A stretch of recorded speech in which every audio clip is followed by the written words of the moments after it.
Hello everyone, welcome to Moto Mengy. A few weeks ago on the Revzilla YouTube channel, they had one of their high side, low side videos. They're usually like long videos, about an hour long, where they're talking to various people about motorcycle related content stuff. This episode of High Side, Low Side was with Zach Quartz and Sturgeon, two employees at Revzilla, or they work with Revzilla, associates, I guess you could call them, whatever. Let me get on the road here. And for this video, I'll post a link up here in the corner to the video I'm talking about on the Revzilla channel. For this video, they were talking with Ryan Fortnine. Ryan from the Fortnine motovlogging channel, motorcycle content channel. They discussed all kinds of stuff motorcycle related. It was a really good discussion between the three of them. I highly recommend watching it. It's about an hour and a half long, I think. Towards the end of the discussion though, before Ryan had to leave, they turned around to talking about electric motorcycles and the future of the motorcycle industry. And they had a few comments on electric motorcycles and its future that I have some issues with, or rather, I would say Ryan had some opinions on it, on the future of the motorcycle industry, that I have some disagreements on, I think, or discussions about, or differing opinions, I guess. So I wanted to address them here in a video. Kind of like a response video, I guess, but not a true response video, because I agree with a lot of what they said. Currently, electric motorcycles are not very appealing. They all agree on that, and I think we all can agree on that. And the big factor for that is the range. The range for current electric motorcycles is just pretty poor. Now, F-Zeros seem to have the best range. The Livewire from Harley. Now, I've ridden the Livewire twice now, and I love the Livewire. I think it's a great motorcycle. But the range really is crappy. And more than the range problem, the charging problem. The current Livewire just charges very slowly. It only has level 1 and level 3 charging, no level 2 charging.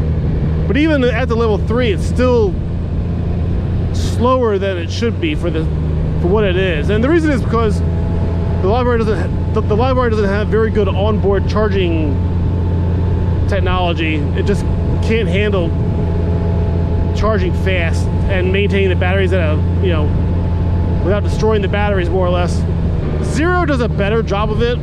Their bikes charge better than the Livewire does, but none of them have great range. The Zeros get a little better range than the Livewire, but they're all sport bikes. There's no other styles they offer. They have an adventure Zero, but it's not really an adventure bike. The range is still pretty crappy, and you can't really take it adventure riding because there are no chargers out in the middle of the woods or on adventure trails. So to take your adventure Zero off-road or on the MBR or on deep in the woods, it's just not practical. You can't do it because the range is just not good enough.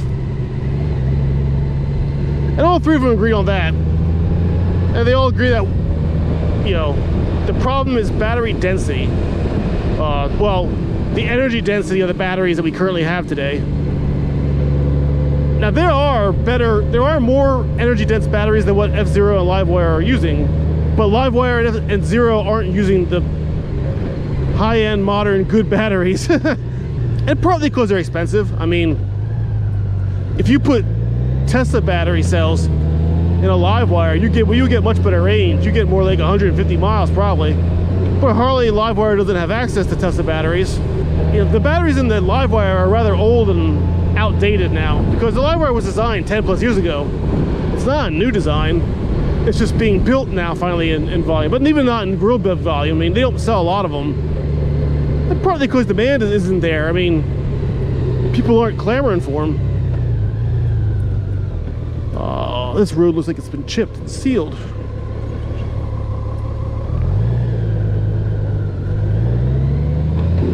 Man, they chipped and sealed 143. What a mess. On the matter of electric bikes not being appealing, all three of them agreed. Now, they also do agree that the industry is going that way. There's road work everywhere here in PA today. Everywhere I turn, there's road work going on. Oh, more fresh oil and chips. Sir, we're chipping the road coming up. You particularly don't want to go How about that road? Yeah. Okay. You're safe this way, but we're just right around this bend. All right, I'll go this way then. The whole width. You guys are chipping the whole area, aren't you? Because wow. There's a lot we yeah. want. Yeah, for the state. 143, 662, they're all being chipped, right. yeah. A bunch of them. Thanks. Thank you. Good deal. Hopefully this is the last road I find today is this oil and chip, because wow. Everywhere I turn today back here is oil and chips on all the roads. All right, so back on topic. Yeah, Ryan did say that he does feel that the motorcycle industry is going towards electric in time. Now, that's not going to happen until there are better batteries going in these bikes and they have more energy density and they get better range. But Ryan said something at the end that I strongly disagree with. He said that, and I'll put a clip of it here. He said that the batteries are only a stopgap until hydrogen-powered motorcycles become a thing. Interesting. I should qualify as well that I think electric will undoubtedly be the dominant type of power, but I don't think batteries are going to be the storage solution. I know I just opened a whole can of worms with 4 minutes left.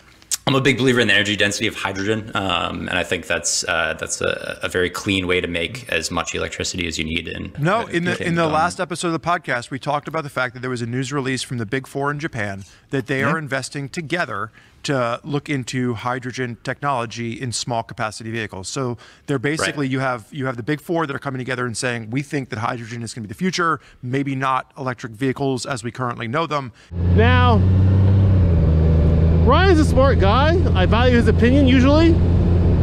But on this topic, I think he's dead wrong, and I'll tell you why. Hydrogen power does have its uses. It does have good applications in transportation. But the way everything's trending right now, the future of transportation is electric. Cars, boats, planes, motorcycles, they're all going to go electric. Because battery costs are coming down in price over time. They are declining pretty consistently. But the big factor is battery power is just so much more efficient than hydrogen power. We already have the power lines, you know, the electric grid to provide electricity all over the place. And I know some people, the common complaint against EVs and electric power is that the grid can't handle it. But if you look at the data, that's not true. I mean, you can't take California as an example because California is messed up. California has issues way beyond, you know, the scope of this video. Just California is just a mess. But in general, across the country, the energy grid increases in output over time, and it's been that way for a while now. The advent of solar energy and solar panels and wind power, they've been bolstering the energy grid and rising the potential power output of the grid faster than the grid, than demand is growing. So EVs becoming a major part of society and a major part of transportation is not enough to offset the energy grid growth. That's more than enough to compensate for it. So what happens is you have, you know, it's very low cost to distribute energy across the country and to people's houses and the people at the facilities and charging stations and that kind of thing. There's no trucking, there's no processing. It goes from power plants to the charger to the car or motorcycle. Whereas with hydrogen, you got to pay for creating the hydrogen, which is a lot more expensive and a lot less efficient than creating electricity. Then you have to move the hydrogen into a truck or a train or some kind of distribution device. Then it gets trucked, shipped, or trained to holding tanks, storage tanks or whatever, where it has to be kept at a very specific low temperature and under very high pressure.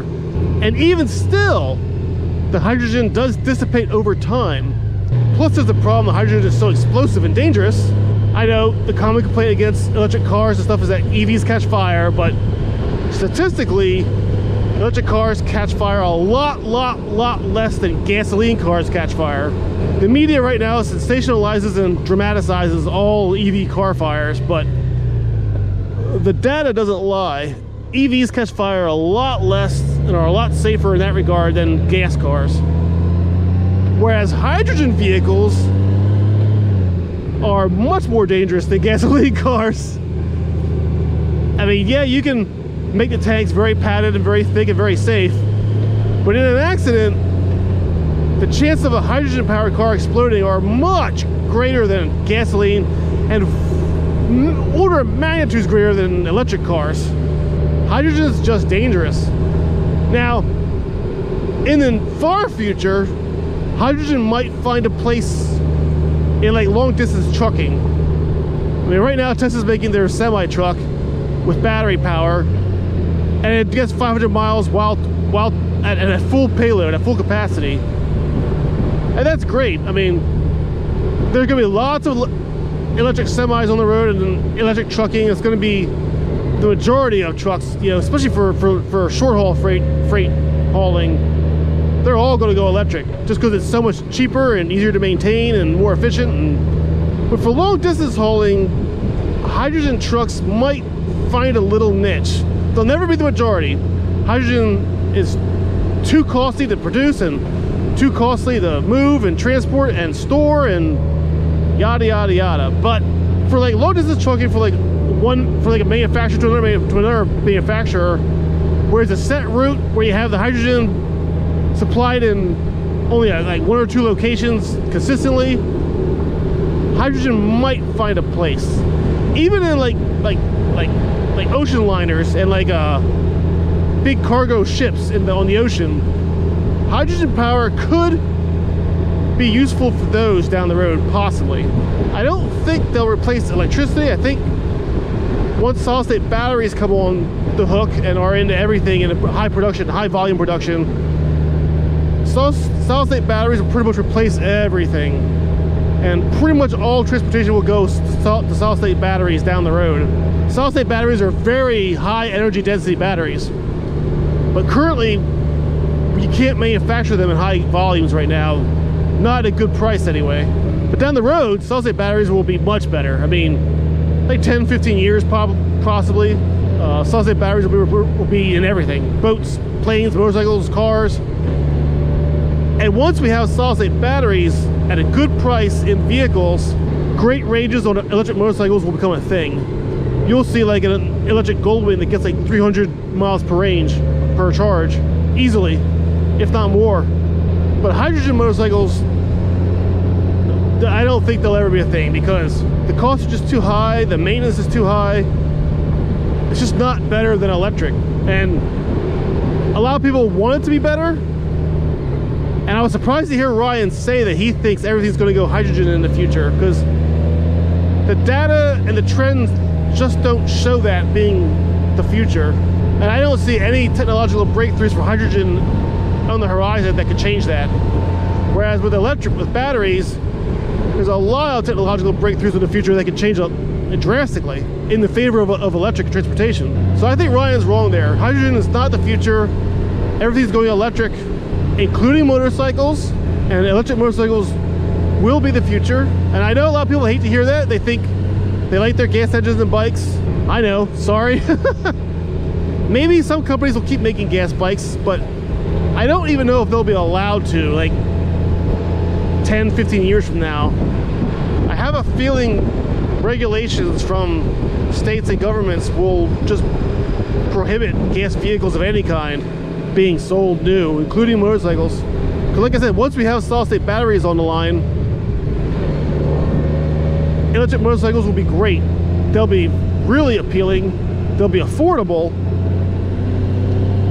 They'll have very low maintenance. They'll be faster, easier to ride. They'll just be great. And yeah, you'll lose the ambiance and the feeling of the gasoline motor, like the thump of a big V-twin Harley Davidson. But I do think that's just going away. I mean, and I think I know why Ryan hopes hydrogen will take over, because with hydrogen, you still have like an engine, like a normal gasoline engine. You just have different fuel powering it. So you could have like a hydrogen-powered V-twin in a Harley Davidson. It would probably sound very close to a gasoline-powered Harley Davidson. It probably wouldn't see much difference when you're riding. So that's why a lot of people want hydrogen to become a thing. But unfortunately, the math and trends and statistics just don't show that. Look at the little doe, wow. Run away, buddy. Get off the road. So sorry, Ryan. I think you're wrong. I don't think hydrogen's gonna be the future of motorcycles or the future of cars. I think electric is the future of transportation, including motorcycles, and the data and the trends support that hypothesis. Now, sure, trends can change over time. Maybe there'll be some big hydrogen breakthrough that makes hydrogen super easy to produce and store and whatever. But hydrogen's been around for a long time, and there haven't been any breakthroughs at all, really, on the hydrogen front. So I don't think it's going to happen. Whereas electric is getting better, cheaper. Economies of scale for electric are growing at exponential rates. The trend lines just show electric taking over all transportation, including motorcycles. Not for a while yet, though. We still have years, many years. 10, 15 years probably for motorcycles till electric bikes are really, really like appealing to the point where lots of people are buying them. You kind of need solid state batteries. Anyway, that's my opinion on what Zach, Sturgeon, and Ryan were talking about. Let me know down below in the comments what you think. And if you disagree or agree with me, I'm sure a lot of you disagree with me. So let me know why, you know? Tell me why you disagree. Or, I mean, do you disagree just because you hope bikes won't go electric? Is that just because you hope it won't happen? Or do you disagree for, like, value-added reasons, like actual data reasons and stuff? On that note, thanks for watching, everyone. Thanks for riding along. Keep riding your gas motorcycles while you can. Sorry. I don't mean to laugh, I guess, but personally, I'm looking forward to electric motorcycles because, like I said, I rode a Livewire and I loved it. I thought it was awesome. I just want a Livewire that's a touring bike with more range. As soon as I get a Goldwing that's electric with 300 miles per charge, I'm there. I'm on board. All right, so thanks for watching again. Thanks for riding along. Let me know what you think down below, and see you next time.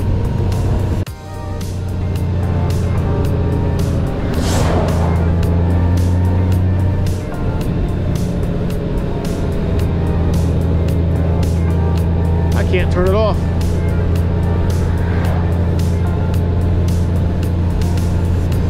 God damn it, really?